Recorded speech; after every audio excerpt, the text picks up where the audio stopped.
Bismillahirrahmanirrahim. Assalamu alaikum dear students. Usaid Rehan here and you are watching Study with Usaid. Last time we have completed bioenergetics, the second topic of MDCAT. And today we are going to start our next topic, unit number 3, biological molecules or biomolecules. First of all, we have to study what is biochemistry. Biochemistry, students, basically branch of biology in which we study the chemical components and chemical processes in living organisms. Chemical components का मतलब क्या है?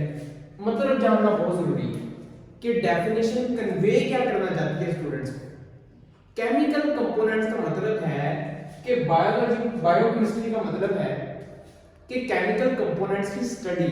Chemical components कौन से हो सकते हैं? It में बी प्रोटीन्स, कार्बोहाइड्रेट्स और न्यूक्लिक एसिड्स और other organic and inorganic molecules and ions. And the other thing is chemical processes. What are chemical processes? Chemical processes are of many kinds taking place in living organisms such as respiration and you can say breathing, cellular respiration, eating is also can be a chemical process, digestion. So students, ये तो होगी biochemistry जिसमें हम chemical processes को भी देखेंगे और chemical components को भी देखेंगे जो लिविंग ऑर्गेनिजम्स के अंदर होते हैं. अच्छा, बात मजे की ये है कि 92 एलिमेंट्स हैं जो कि नेचुरली अकर कर रहे हैं कहां पर? हमारी जमीन में. 92 एलिमेंट्स. उन 92 एलिमेंट्स के अंदर 25 ऐसे एलिमेंट्स हैं जिनको हम बायो एलिमेंट्स कहते हैं. मतलब टोटल कितने थे? 25 जो बायो एलिमेंट्स हैं और टोटल एलिमेंट्स वैसे कितने थे? 92 जो कि अर्थ के अंदर पाए जाते हैं. ये 92 अर्थ के अंदर पाए जाते हैं. 25 जो है उनमें से वो बायो एलिमेंट्स हैं. अच्छा, तो इनमें से ह्यूमन बॉडी के अंदर कितने पाए जाते हैं? ह्यूमन बॉडी के अंदर बच्चों इनमें से 16 पाए जाते हैं. 16 ह्यूमन बॉडी के अंदर पाए जाते हैं. उनमें से 6 जो है ना उनको हम कहते हैं मेजर बायो एलिमेंट्स. क्यों? क्योंकि उनकी क्वांटिटी या परसेंटेज ह्यूमन बॉडी के अंदर ज्यादा होती है एज कंपेयर टू माइनर और ट्रेस एलिमेंट्स. अच्छा, ये तो होंगे 6 मेजर. उसके बाद 10 जो है ना 10 बाकी जो बचेंगे उनमें से माइनर भी है और एक और अलग मैं लिखूंगा माइनर भी है और ऐसे करके अरबनान और ट्रेस भी है. ट्रेस का मतलब है जिनकी क्वांटिटी बहुत थोड़ी है, मे बी 0.01% इतनी क्वांटिटी या इससे भी लेस, तो वो ट्रेस एलिमेंट्स हैं. ट्रेस एलिमेंट्स में कौन से हो सकते हैं? ट्रेस एलिमेंट में मैंगनीज हो सकता है. उसके अलावा माइनर के अंदर कौन से आएंगे? माइनर के अंदर बच्चों हमारे पास आयरन भी हो सकता है. और मेजर के अंदर मेजर 6 हैं, आपकी बुक के ऊपर मेंशन है. ऑक्सीजन है, कार्बन है, हाइड्रोजन है, नाइट्रोजन है, इसके अंदर पोटेशियम होगा और एक और एलिमेंट है वो आप देख लीजिएगा अपनी बुक से. अच्छा, तो ये बायो एलिमेंट्स का हो गया. बायो एलिमेंट्स के बाद एक जगह से वो क्वेश्चंस बहुत जबरदस्त से देते हैं, एमसीक्यूज बहुत अच्छे देते हैं. वो है केमिकल कंपोनेंट्स. केमिकल कंपोनेंट्स और उनकी परसेंटेज कहां? बैक्टीरियल सेल के अंदर और ममेलियन सेल के अंदर. अच्छा, तो बच्चों केमिकल कंपोनेंट्स 8 दिए हुए हैं उसने टेबल के अंदर. Water, protein, carbohydrates, lipids, DNA, RNA, organic molecules. अच्छा, एक चीज आपको बताता चलूं, दूसरे नंबर से प्रोटीन से लेके ऑर्गेनिक मॉलिक्यूल्स तक जितने भी है ना 2 से लेके 7 तक ये ऑर्गेनिक हैं. ऑर्गेनिक. दूसरी बात, वाटर और इनऑर्गेनिक आयंस ये दोनों इनऑर्गेनिक है.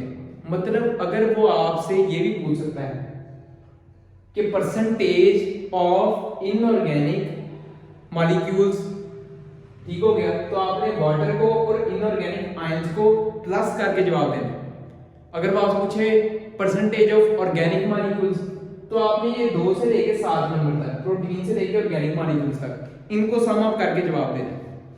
अच्छा, तो बच्चों देखते हैं बैक्टीरियल सेल के अंदर और ममेलियन सेल के अंदर कितनी परसेंटेज है. वाटर सबसे ज्यादा अबंडेंट है दोनों सेल्स के अंदर.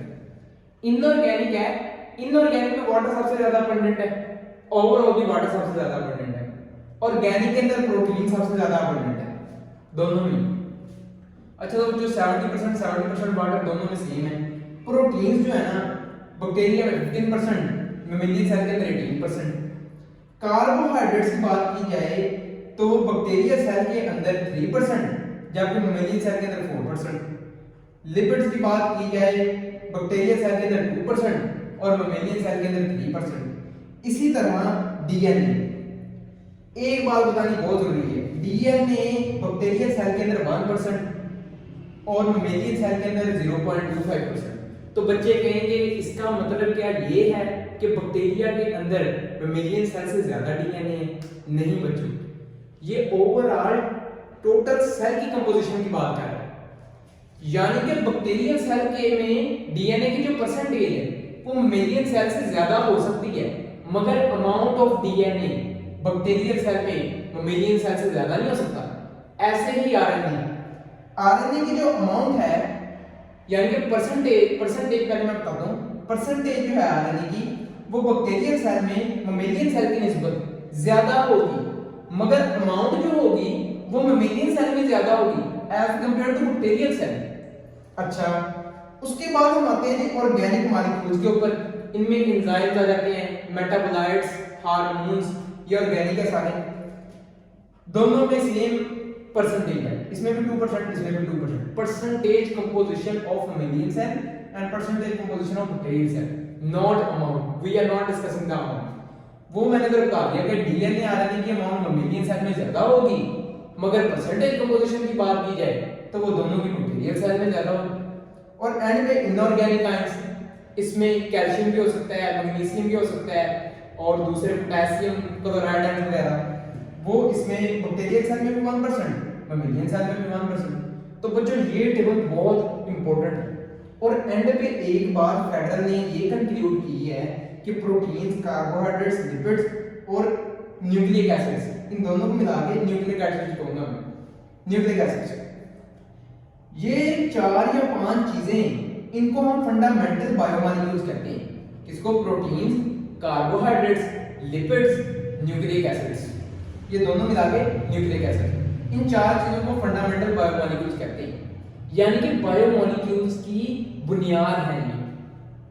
अच्छा अब एक क्वेश्चन इधर से क्या आएगा कि अगर वो इनऑर्गेनिक का पूछे कि इनऑर्गेनिक कंपोजिशन क्या है, इनऑर्गेनिक मॉलिक्यूल्स की कंपोजिशन क्या है, किसमें? बैक्टीरिया सेल में पूछ लिया, मेमिलियन सेल में पूछ ले, तो 70% तो वाटर है और 1% इनऑर्गेनिक आयन है, यानी कि टोटल इनऑर्गेनिक कितने होंगे? 71%। दूसरी तरफ अगर वो आपसे पूछे कि ऑर्गेनिक मॉलिक्यूल्स की परसेंटेज क्या होगी, तो वो आपने कैलकुलेट कर देनी है। फॉर एग्जांपल 15, 3, 18, 20, 21, 21 और 8, 29%। बैक्टीरियल सेल में ऑर्गेनिक मॉलिक्यूल्स की वो कहता है परसेंटेज बताएं, तो आप कहेंगे 29%। अच्छा बच्चों ये तो हो गया, हमने कवर किया कि क्या क्या चीजें थी। इसके अलावा आपको कुछ टर्म्स का पता होना चाहिए, जैसे मेटाबॉलिज्म क्या होता है। एक बॉडी के अंदर, ह्यूमन बॉडी के अंदर या लिविंग बॉडी के अंदर जितने भी reaction at a time take place कर रहे हैं, कोई भी रिएक्शन टेक प्लेस कर रहा है, वो उसका मेटाबॉलिज्म है। यानी कि overall all the reactions taking place in a body are called as metabolism, उसको मेटाबॉलिज्म कहते हैं।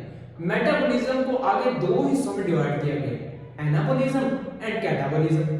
ये यानी कि एफएससी की टर्म्स हैं, इतनी कॉम्प्लिकेटेड नहीं है, ये एफएससी के बच्चे को पता होता है, मैट्रिक के बच्चे को भी पता होता है।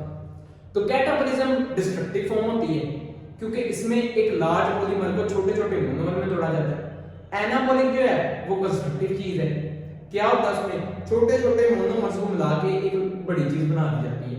फॉर एग्जांपल फोटोसिंथेसिस का जो प्रोसेस था वो एक एनाबॉलिक रिएक्शन था, जबकि रेस्पिरेशन का जो प्रोसेस था वो एक कैटाबॉलिक रिएक्शन था।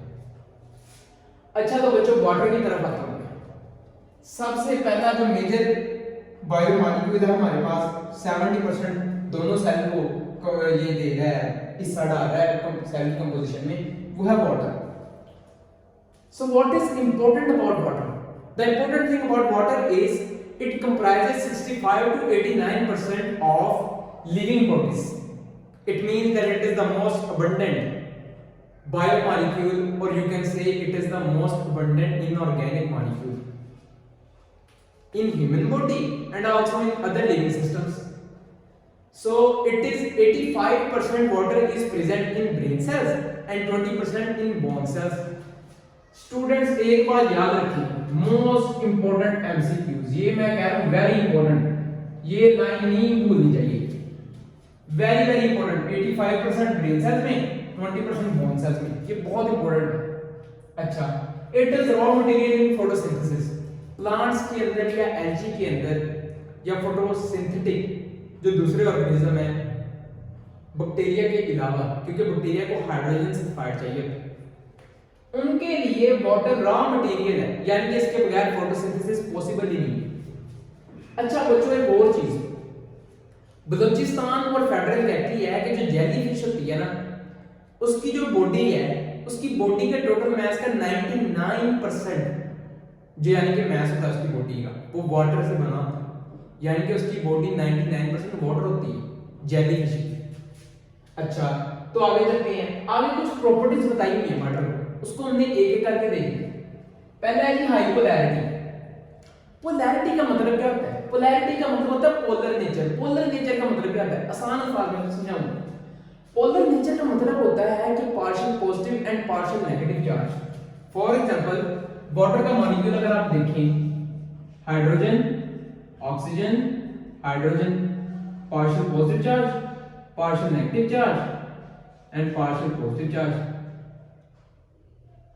सो स्टूडेंट्स, जब आप ये देखते हैं वाटर का एक मॉलिक्यूल जिसमें ये दोनों अप्रोक्सीमेटली 104.5 डिग्री के एंगल पे होते हैं, तो एक चीज देखें, पोलैरिटी का मतलब क्या है? पोलैरिटी का मतलब है ये स्लाइड चार्जेस जो आए हुए हैं एलिमेंट्स के ऊपर एक मॉलिक्यूल के अंदर, यानी कि हाइड्रोजन के ऊपर आप देखें पार्शियल पॉजिटिव चार्ज आया हुआ है और ऑक्सीजन के ऊपर पार्शियल नेगेटिव चार्ज आया हुआ है, यानी कि केमिस्ट्री की जुबान में ये इलेक्ट्रोनेगेटिविटी का जो डिफरेंस है हाइड्रोजन और ऑक्सीजन के दरमियान, इसकी वजह से जो स्लाइड चार्जेस इन दोनों के ऊपर आए हैं, इस चीज को हम पोलैरिटी कहते हैं कि जी वाटर एक पोलर मॉलिक्यूल है। क्यों? हाइड्रोजन के ऊपर पार्शियल पॉजिटिव और ऑक्सीजन के ऊपर पार्शियल नेगेटिव, तो वाटर की नेचर पोलर है। अच्छा, इस पोलैरिटी की वजह से क्या होता है? इस पोलैरिटी की वजह से वाटर को यूनिवर्सल सॉल्वेंट भी कहा जाता है, यानी कि वाटर बहुत सारे सॉल्यूट्स को अपने अंदर सॉल्युबल कर सकता है। It is due to three properties, high polarity, dielectric constant of water and hydrogen bonding. But in this chapter we are considering the high polarity as a major factor, यानी कि तीनों भी रोल प्ले करती है solubility में, मगर polarity का role सबसे ज्यादा है। इसलिए अगर आपको पूछे कि जी वाटर यूनिवर्सल सॉल्वेंट है, बायोलॉजी के अंदर एमसीक्यूज आ गए हम क्या है, वाटर है यूनिवर्सल सॉल्वेंट का रोल प्ले करता है, और जो इसकी सॉल्युबिलिटी वाली प्रॉपर्टी है वो किस चीज की वजह से है, और नीचे चार ऑप्शन हो, hydrogen bonding, high polarity, dielectric constant या नन ऑफ दीस, या कोई भी ऑप्शन हो डाटा। आप कहेंगे हाई पोलैरिटी, क्योंकि हमारी बुक जो है ना वो हाई पोलैरिटी के ऊपर जोर देती है, वो कहती है वाटर पोलर है, इसलिए ये ज्यादातर चीजों को अपने अंदर डिसॉल्व कर देता है। अच्छा बच्चों, दूसरी बात है कि डिसोसिएट हो जाते हैं मॉलिक्यूल्स वाटर के अंदर। पहली बात कि हमारा जो साइटोप्लाज्म है या प्रोटोप्लाज्म है, वाटर उसका एक मेजर कंपोनेंट है, ज्यादातर वाटर ही उसमें होता है। दूसरी बात ये है कि जितने भी एंजाइमेटिक रिएक्शंस बॉडी में टेक प्लेस कर रहे हैं वो ज्यादातर एक्वेटिक एनवायरनमेंट में रिएक्शन परफॉर्म करते हैं। इसका मतलब है कि वाटर के बगैर एंजाइमेटिक रिएक्शंस स्टॉप हो जाएंगे। ऐसा क्यों? क्योंकि वाटर के अंदर जब कोई आयोनिक मॉलिक्यूल आएगा तो वो डिसोसिएट हो जाएगा इनटू चार्जेस।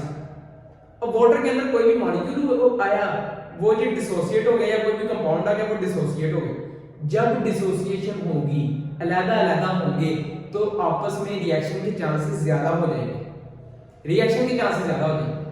यानी कि डिसोसिएशन की वजह से वाटर की एक प्रॉपर्टी है कि वाटर डिसोसिएट कर देता है किसी भी कंपाउंड को जब आप उसमें डालेंगे।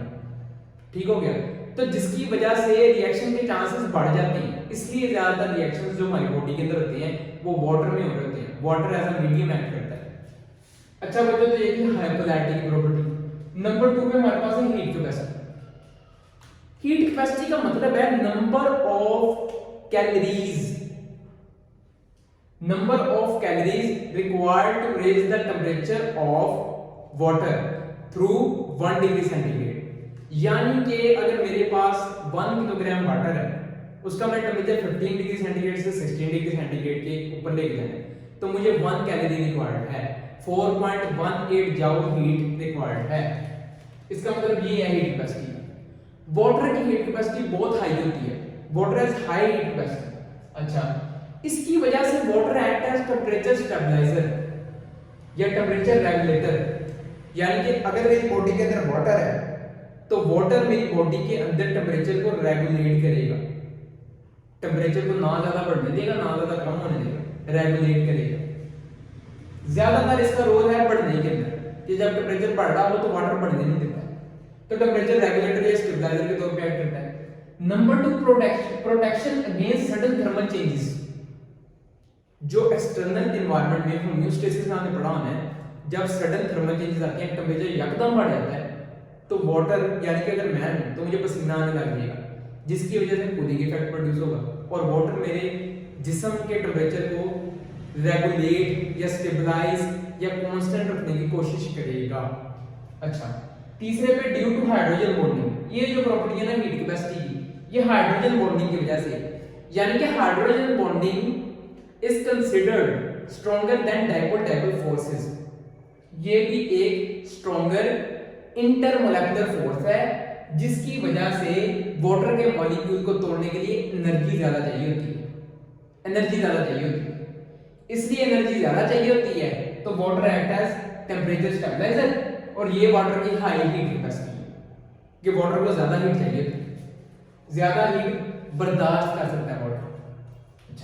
तीसरे पे हीट ऑफ वेपोराइजेशन आनी, नंबर ऑफ कैलोरीज अब्सॉर्ब्ड पर ग्राम वेपोराइज्ड। अच्छा, कैलोरीज अब्सॉर्ब्ड पर ग्राम वेपोराइज्ड, इसकी जो बुक में दी है ना heat of vaporisation of water, वो है जी 574 किलो कैलोरी पर किलोग्राम। ये इसकी अमाउंट याद रखनी है, ये जो फिगर दी है ये एमसीक्यू में पूछ सकता है आपसे। अच्छा, इट प्रोवाइड्स, इस प्रॉपर्टी की वजह से, हाई हीट ऑफ वेपोराइजेशन की वजह से, it provides cooling effect to plants when water is transpired, and cooling effect to human body और animals when water is परस्पायर्ड।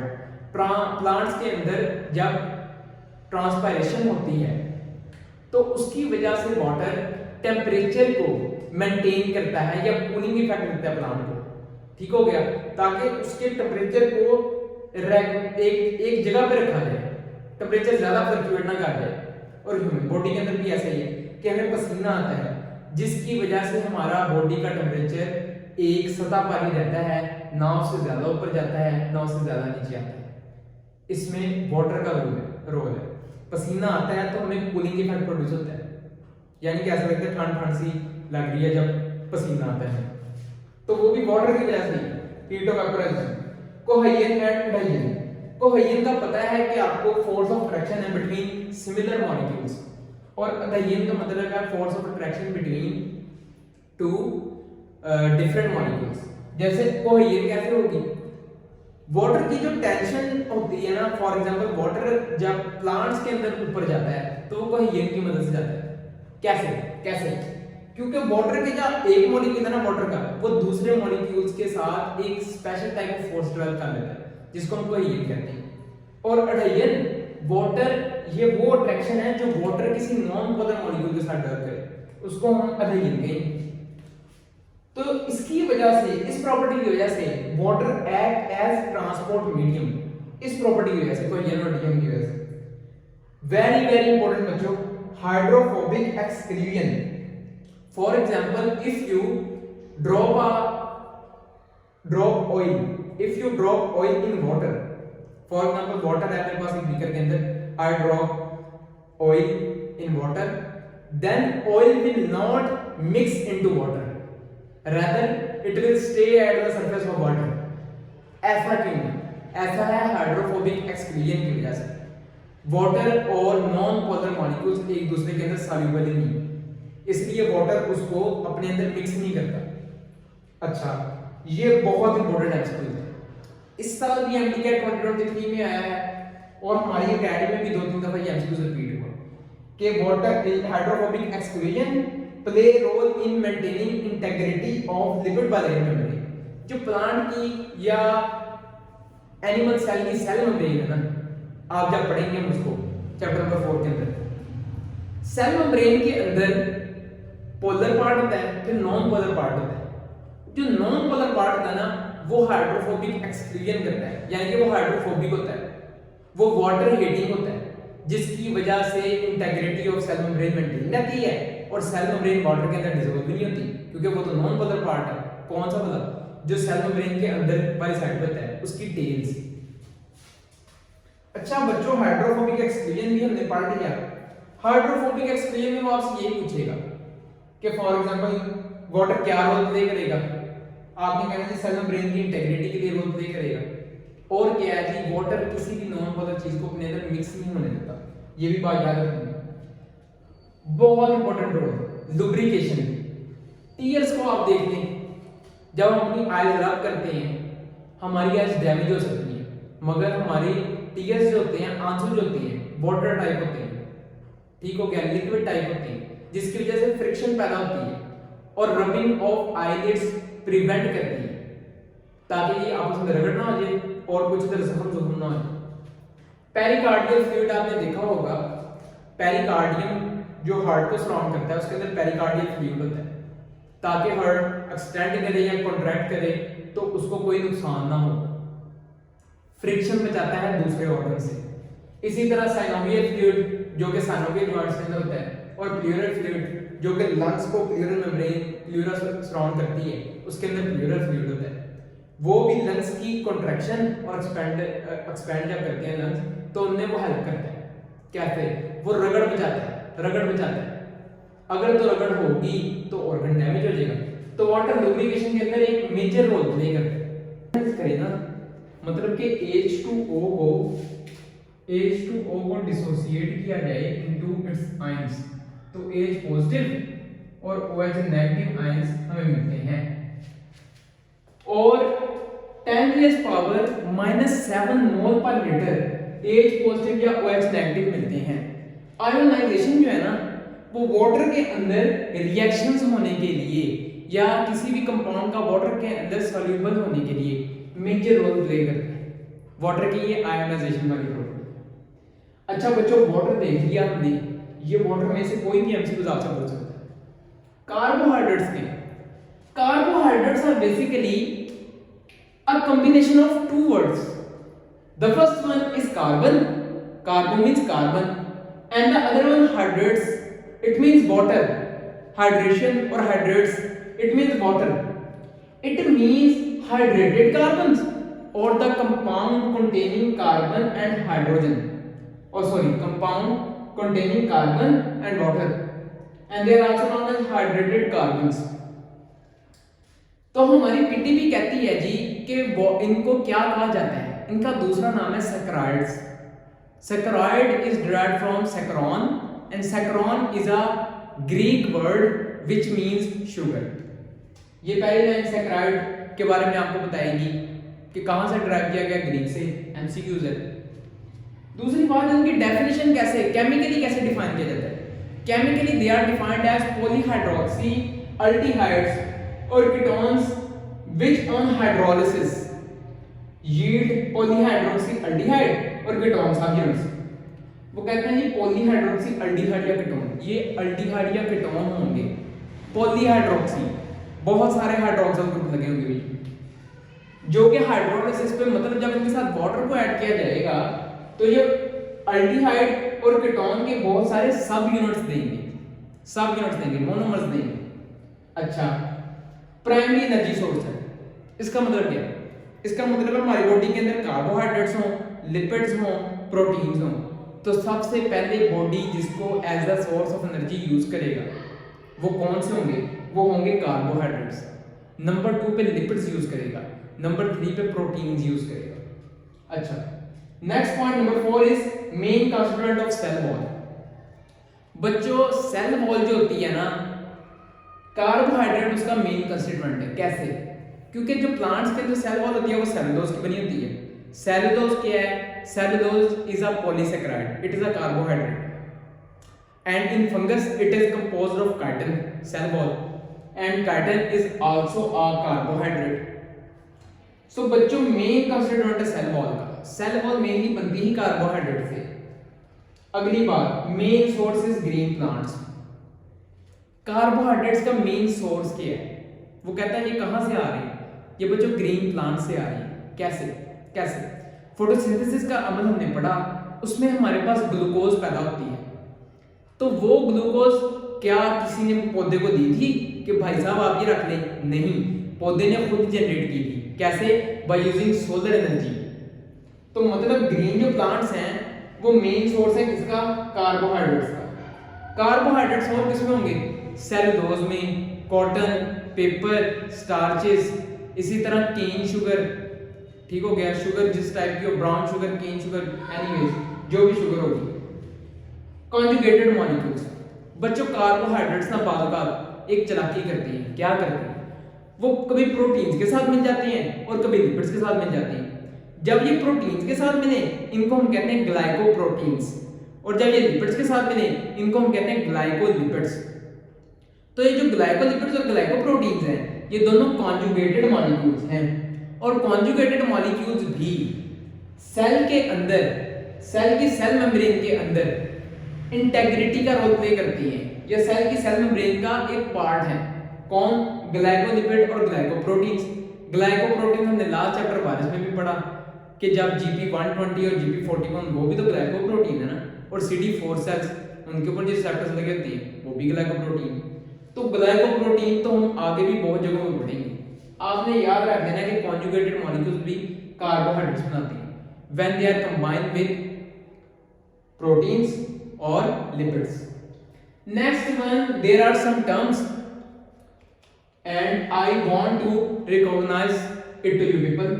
The first one is condensation or dehydration। Condensation means the addition of or the sum of two molecules। Simple जुबान में समझाता हूं कि जब दो molecules को हम आपस में जोड़ते हैं और एक नया प्रोडक्ट बनता है with the release of water, it is called condensation synthesis। it is called condensation synthesis। dehydration का मतलब क्या है? condensation में मैंने आपको कहा two molecules combine and a new molecule is formed with the release of water, and in bioenergetics we study the release of water is called dehydration।